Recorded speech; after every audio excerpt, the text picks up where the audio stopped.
नया केस खान साहब के हवाले से जो है वो बन रहा है। आज पंजाब काबीना ने मंजूरी दी आज़म बुखारी साहब के बकौल कि जी जेल से खान साहब ने 11 मरतबा कोई इश्तिहार अंगेज़ बयानात दिए हैं जो कि कौमी सलामती के खिलाफ हैं।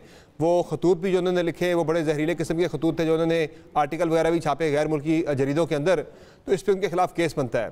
तो ये क्या मकसद है इन नए केसेस बनाने का? नहीं, बात नए या पुराने केसेस की नहीं, बात यह है सहूलतकारी की। और ये सहूलतकारी इमरान साहब को मैसर उस वक्त से आज तक है जब उनके ख़िलाफ़ अदम एतमाद आया था, और आज तक के दिन ये सहूलतकारी किसी न किसी शक्ल में मौजूद है। वो 8 फरवरी को भी मौजूद रही। देखें, मैं जब बात किया करता था, जब हुकूमत 18 माह की थी, तो लोग आगे से सवाल करते थे कि आपकी हुकूमत है और आप कह रहे हैं सहूलतकारी हो रही है, तो फिर आप उसका निशानदेही क्यों नहीं करते या उस सहूलतकारी को रोकते क्यों नहीं हैं? तो फिर आपने देखा 9-10 मई हुआ, और 9-10 मई के बाद एक अदारे ने अपने अंदर खुद एहतसाबी की और फिर वो सहूलतकारी नज़र आई। फिर आप ये देखें कि दूसरा अदारा उसने अपने अंदर खुद एहतसाबी का सिलसिला शुरू किया। वो अलग बात है कि फिर वहाँ रुकावटें खड़ी हो गई। क्या ये सहूलतकारी जो मैं कहता हूँ, ये तो अदारों के अंदर से आपको नज़र आई ना। तो आप अभी वो चीज़ें भी देखेंगे जो पाकिस्तान से बाहर की जो ताकतवर शख्सियात या रियासतें हैं या पाकिस्तान मुखालफ क़ुव्वतें हैं जो इसको सहूलतकारी दे रही हैं, जिसकी वजह 9-10 का जो वाक़या है, 1 साल गुज़रने के बावजूद भी उस पर कोई हाथ नहीं डाल सका, टहरे में कोई ला नहीं सका। साल बाद कहा जा रहा है कि उस पर कोई जुडिशल कमीशन बना लें। तो आज ये बात जो की जा रही है, ये 1 साल पहले क्यों नहीं? और कमीशन तो उस पर बनते हैं जो रात के अंधेरे में या नामालूम लोग कर जाएं, और जो इकरार करें कि ये मनसूबाबंदी भी मैंने की, जो इकरार करें कि अगर आप मुझे गिरफ़्तार करोगे और जो गिरफ़्तार करेंगे हमला भी उन्हीं पे होगा। तो क्या नवाज शरीफ को कई दफ़ा एक सेकंड रुक जाएं, क्या नवाज शरीफ को कई दफ़ा उसी अदारे के लोगों ने गिरफ़्तार नहीं किया? क्या नवाज शरीफ को जब पाकिस्तान लंदन से आए थे वापस मरीम नवाज शरीफ के साथ 2018 में गिरफ़्तारी देने के लिए, क्या उस वक्त उस अदारे के लोगों ने गिरफ़्तार नहीं किया था? क्या उसका रद्द अमल मुस्लिम लीग के लोगों ने इस तरह दिया था? नहीं दिया था। मगर आज आप बिल्कुल पब्लिकली एक बात भी करते हैं और आगे से आपको गुड टू सी यू कहा जाए, तो उसके बाद भी आप मेरे से सवाल करें कि सहूलतकारी कहाँ से हो रही है? मियां साहब, सहूलतकारी की जो रिसेंटली अमली शक्ल नज़र आई है, अगर प्रैक्टिकली बात करें तो सहूलतकारी तो 8 फरवरी को होती हुई नज़र आई है, जिसमें आपकी पार्टी इक़्तिदार में आई है, जिसके बाद अगर आप 8 फरवरी को सहूलतकारी कहते हैं तो मैं इसको बददियानती कहता हूँ। मैं बददियानती इस सेंस में कह रहा हूँ कि अगर जो 9-10 मई के वाक़े में शामिल मास्टरमाइंड था, सहूलतकार थे, मनसूबा साज थे, अगर उनको सज़ा नहीं भी देना चाहता था कोई या नहीं दी जा सकती थी आलमी कुव्वतों के दबाव की वजह से, तो कम अज़ कम उनके नाम पब्लिक कर दिए जाते तो 8 फरवरी को नताइज मुख्तलिफ होते। मगर आप लोगों को पाकिस्तान के दुश्मनों की निशानदेही भी नहीं करेंगे, पाकिस्तान पर हमला करने वालों के नाम भी नहीं बताएंगे, और उसके बाद आप तवक्को रखें कि 3 केसेस में आप सज़ा दे के तो आप लोगों को ये बताएं कि ये मुजरम है। ये तो दूसरी सहूलत जिस तरह इलेक्शन से पहले एक के बाद एक सज़ा दी गई, वो तो उन्हें ज़रा इलेक्शन से नॉकआउट करने के लिए ये सारा कुछ था। भले का इंतखाबी निशान भी ले लिया गया, सब कुछ हो गया। ये तो उनके वोटरों ने कमाल किया कि वो ढूंढ के उन्होंने इंतखाबी निशानात जो है वो जो मुख्तलिफ अलॉट हुए थे उन पर जाके वोट डाला। कोई इंटरनेशनली तो किसी ने आके वोट नहीं डलवाया। नहीं, इस तरह नहीं होता, इस तरह नहीं होता। मेरी हौसले से बात सुने। बात यह है कि ये कहा गया कि उसके फॉर्म छीन लिए गए, और किसी फॉर्म छीनने वाले ने अगर इलेक्शन नहीं लड़ा तो मुझे बता दें जो इलेक्शन लड़ना चाहता था उसने इलेक्शन लड़ा। और आप बात कर रहे हैं कि जनाब निशान छीन लिया गया। क्या मुस्लिम लीग नून से निशान नहीं छीना गया? और क्या उसके वो भी गलत था अबलाग जो उसको, एक सेकंड यार बात तो सुन लेना, जो ज़राए अबलाग हमारे लिए इस्तेमाल किए गए, जो रियासती वसाइल इस्तेमाल करके हमें चोर डाकू बच्चों के जहनों तक हमें नक्श कर दिए गए कि ये चोर डाकू हैं, क्या वो सरकारी ज़राए अबलाग ने एक दफ़ा लब कुशाई की कि ये बंदा जो है ये रियासती अदारों पे हमला करने वाला है? क्या किसी ने लब कुशाई की कि 190 मिलियन पाउंड कौन खा गया? क्या किसी ने लब कुशाई की कि जो शख्स अमेरिका में बैठ के ये कहे कि अल-कायदा को ट्रेनिंग तरबियत पाकिस्तान देता रहा, क्या वो जो इकरारे जुर्म करे ईरान में बैठ के कि हमारी सरजमीन आपके खिलाफ इस्तेमाल होती रही, जो शख्स प्राइम मिनिस्टर होते हुए असेंबली के अंदर ये बात कहे कि हमारे फौजियों ने लोगों को अमेरिका के हाथों महंगे दामों बेचा, उस पे कोई तो मियां साहब आप लोगों ने कोई केस ही नहीं बनाया? आपकी हुकूमत रही है, आज भी आपकी हुकूमत, उस पर आपने कोई केस, आप तो केस बनाते रहे भाई ये निकाह जो है ये महीना पहले होना चाहिए था, महीना बाद क्यों हुआ? ये सारे इस तरह के केसेस बने जनाब भाई मेरे तोशा खान का दूसरे तीसरे। मेरे भाई हौसले से बात सुने।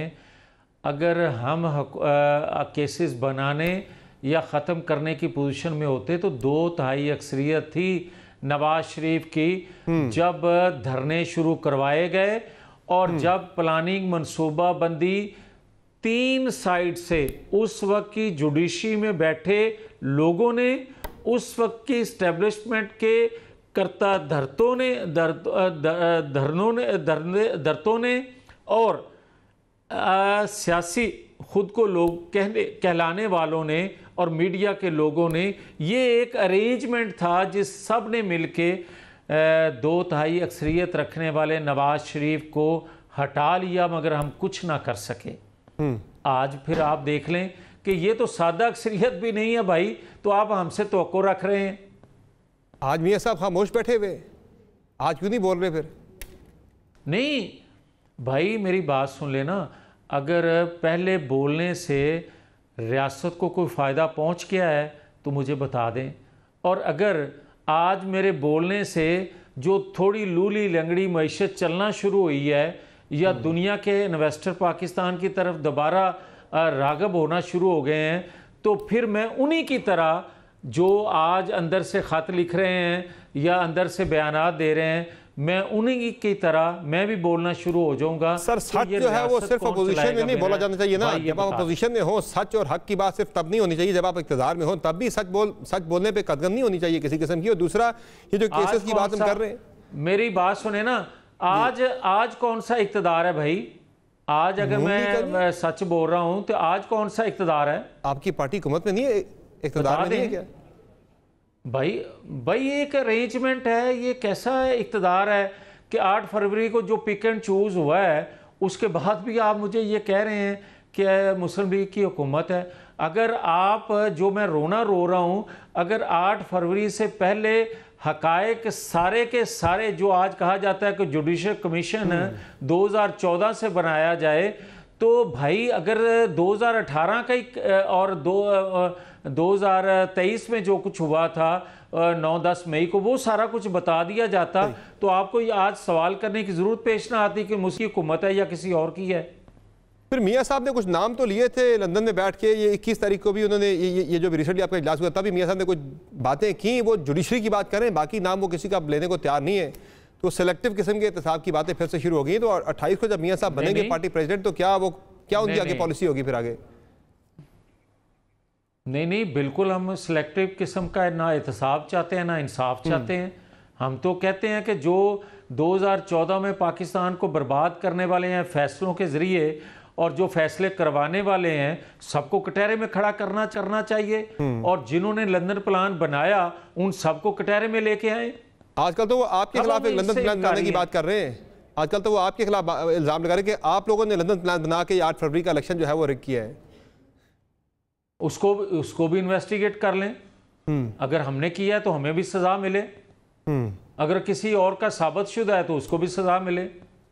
सही। अच्छा मियां साहब, मुझे ये बताएं कि अब ये जो सज़ा का एक जो नया केस बनाने का फैसला हुआ है पंजाब काबीना ने किया है खान साहब के खिलाफ, ये चूँकि अगले हफ्ते जो केस है उनके खिलाफ इद्दत में निकाह केस वाला उसका 29 को फैसला आ रहा है, महफूज फैसला 28 को जो है वो साइफर केस की समाअत कंक्लूड हो जाएगी। दोनों केसेस में अगर वो बरी हो जाते हैं, जिसका इम्कान जाहिर किया जा भी रहा है, तो फिर तो वो जेल से बाहर आ जाएंगे। तो क्या जेल में रखने के लिए उन्हें मजीद जो है ये केस नया बनाया जा रहा है? नहीं, मेरे भाई जो 190 मिलियन पाउंड अगर किसी को नज़र नहीं आ रहा, अगर 9-10 में किसी को नज़र नहीं आ रहा, तो उसको एक लम्हे भी जेल के अंदर नहीं रखना चाहिए, उसको बाहर लेके आएँ। अगर अदारे इंसाफ ही नहीं करना चाहते, अगर अदारों को नज़र ही कुछ नहीं आ रहा, तो फिर मेरे भाई उसको ज़्यादा देर तक अंदर रखने का जवाज़ क्या है? उसको बाहर लेके आएँ ताकि कौम अपना हिसाब करे। सही है। तो ये जो 28 तारीख को मियां साहब पार्टी प्रेसिडेंट बन रहे, क्या वो देंगे? जब वो आए थे पाकिस्तान तो उन्होंने आके खिताब किया था कि सबको जो है वो हम इंगेज करेंगे, मुज़ाकरात पे लाएंगे, बातचीत करेंगे सबसे। तो क्या मियां साहब को कोई बड़ा पैगाम देने वाले हैं जनाब के खान साहब से, में तमाम जो जितने भी पोलिटिकल लोग हैं सबसे वो मुज़ाकरात या बातचीत की कोई दावत दें? देखें, जो बात आपने अपनी गुफ्तगू के आखिर में की है ना कि तमाम पॉलिटिकल फोर्सेस को दावत देंगे, तमाम पॉलिटिकल फोर्सेस को वो दावत देंगे। हाँ, 9-10 मई के लोगों को दावत नहीं दी जा सकती। जिन्होंने पाकिस्तान पे हमला किया है उनको दावत नहीं दी जा सकती। या ये आप कानून बना लें कि पाकिस्तान पर दोबारा भी कोई इस तरह का हमला करेगा, वो हमला नहीं होगा, वो सियासी एक मूवमेंट होगी, उसमें तोड़ फोड़ हो जाए, उसमें अदारों को जलाओ घिराओ हो जाए, तो कोई बात नहीं, मिट्टी पाओ आगे चलें। अगर इस तरह का कोई कानून बनाना है तो फिर उसको भी दावत दे लें। ये कल आप लोगों ने भी रात की तारीकी में जाके पीटीआई के सेंट्रल सेक्रेटेरिएट पे धावा बोल दिया, सीडीए के जरिए जाके तजावजात के नाम पे दफ्तर को हिस्सा गिरा दिया, रात दफ्तर सील कर दिया। ये दिन की रोशनी में भी ऑपरेशन हो सकता था। पहला नोटिस जो उनको हुआ था वो उनके अपने दौरे हुकूमत में हुआ था, जब इमरान खान साहब की अपनी हुकूमत थी कि ये आपकी इंक्रोचमेंट है। उस वक्त नोटिस हुआ था, मेरे दौर में नहीं हुआ था, वो आज हुआ है। और वो प्लॉट जो है ये सरताज अली के नाम पे था, वो नोटिस सरताज अली को जा रहे हैं, वो प्लॉट भेज चुका है तहरीक इंसाफ को। 30 जुलाई 2020 को ये प्लॉट तब से तहरीक इंसाफ के नाम पे हो चुका है। वो कह रहे हैं नोटिस हमें कोई आया ही नहीं, कह रहे हैं एक नोटिस दिखा दिया। कुछ देर पहले ही मेरे से गौर साहब बात करके हमारे प्रोग्राम में, सर मेरे भाई जिसके नाम होगा नोटिस जाहिर है उसी को जाएगा, जो कागजों में नाम आपका होगा तो आपको ही जाना है। वो कह रहे हैं सरताज अली ने दे दिया था पीटीआई को प्लॉट, वो कह रहे हैं वो सरताज अली को गए हुए नोटिस, हमें कोई नोटिस नहीं आया। वो कह रहे हैं, वो कह रहे हैं अभी भी कह रहे हैं कमेंट हमें कोई नोटिस दिखा दे। अच्छा, ये मेरे से गौर साहब कुछ देर पहले बात करके हमारे प्रोग्राम में। जी मियां साहब, एक तो मैं ये आपको ये ज़रूर बता दूं, मैं कोई खुश नहीं हूँ कि किसी का घर गिराया जाए या किसी को ऑफिस गिराया जाए। मैं एक जवाब आपको दे रहा हूँ जो इंतज़ामिया दे रही है, मैं उसका जिक्र कर रहा हूँ। मैं आपको ये कहना चाह रहा हूँ, और ये भी मैं कोई ये जस्टिफिकेशन नहीं देने लगा, क्या मेरी फैक्ट्रियों को गिराया नहीं गया, क्या दूसरे लोगों को घरों को गिराया नहीं गया, और क्या उनके नक्शे पास नहीं थे और इसके बावजूद गिरा दिया गया।